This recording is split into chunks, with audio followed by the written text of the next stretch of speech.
Cintaan yang disebut mahkota cintaan ada pada diri, ada pada diri manusia, yang mana Allah menjadikan manusia itu menurut gambar dan rupa manusia.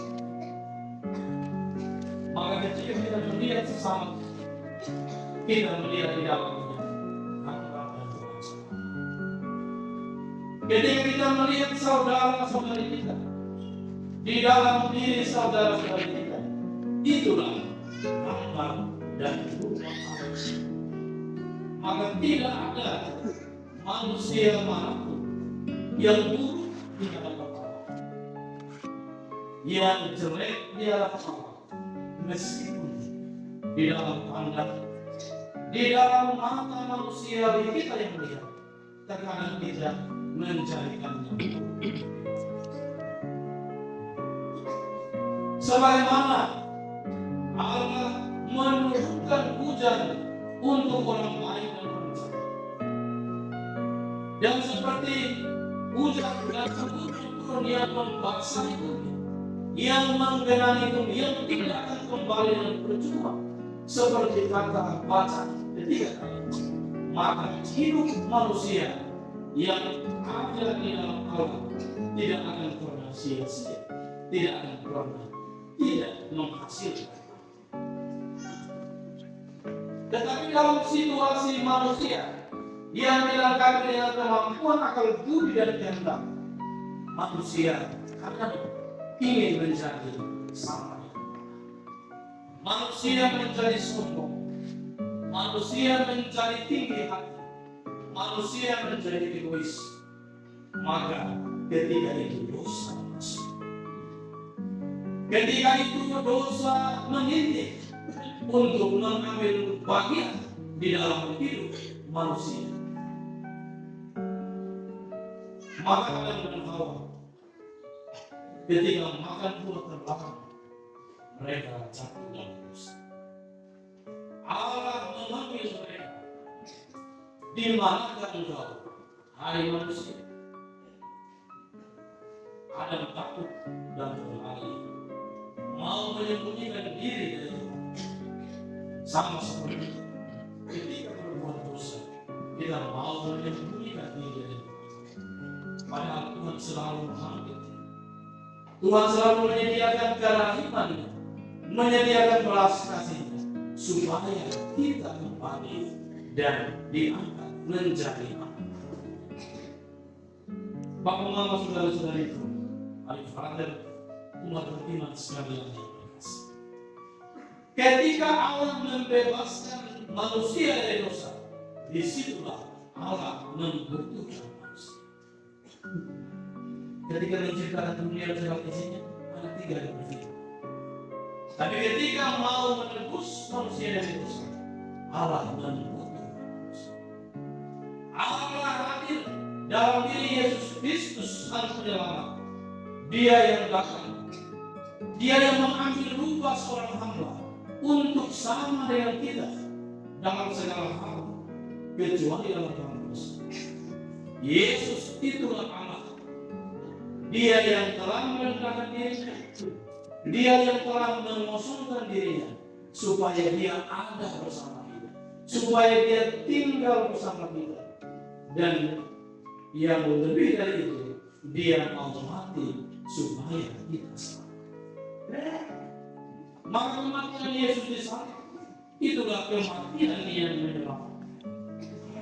Kematian Yesus di salib adalah kematian yang membawa kita untuk masuk kembali ke dalam damai bersama Allah. Maka Paulus mengatakan, kalau Kristus itu tidak bangkit, maka sia-sia kita. Kalau Kristus itu tidak hidup sesudah kematian kita, maka percuma kita beriman kepada. Maka saya sering katakan, iman kita ini adalah iman kepada Kristus yang ada. Kalau iman para rasul, Petrus dan kawan-kawannya adalah iman historis, iman dalam sejarah, karena mereka langsung berjumpa dengan Yesus itu sendiri. Tapi kita tidak pernah berjumpa dengan Yesus. Kita hanya berjumpa dengan Yesus itu dalam iman yang namanya iman kebangkitan. Maka kebangkitan Yesus yang membesarkan iman kita. Dia harus membuat kita untuk percaya, membuat kita untuk berharap, dan membuat kita untuk selalu mencintai. Maka malam ini adalah malam sukacita. Malam ini adalah malam kebahagiaan. Malam ini adalah malam harapan kita yang putus karena dosa-dosa kita. Harapan kita yang kandas karena dosa-dosa kita. Harapan kita yang seringkali menghalangi kemandikan ketika tujuan kita tidak tercapai. Maka malam ini Kristus yang bangkit mau membuka kembali harapan kita, mau mengangkat kembali asa kita yang kadang jatuh, supaya kita bangkit sebagai manusia baru. Meskipun seperti Maria Magdalena dan beberapa perempuan lainnya betul merasa gentar ketika mereka melihat kubur kosong. Mereka melihat bahwa Yesus yang mereka bayangkan di situ sudah tidak ada. Maka itulah kebangkitan. Kebangkitan itu sama dengan kubur kosong. Itu namanya kebangkitan. Maka sebagai orang-orang beriman, kebangkitan kita adalah ketika kita bisa bangkit dari keterpurukan kita untuk mencari. Kebangkitan kita adalah ketika kita bisa meninggalkan cara hidup yang lama dan masuk memakai cara hidup yang lama.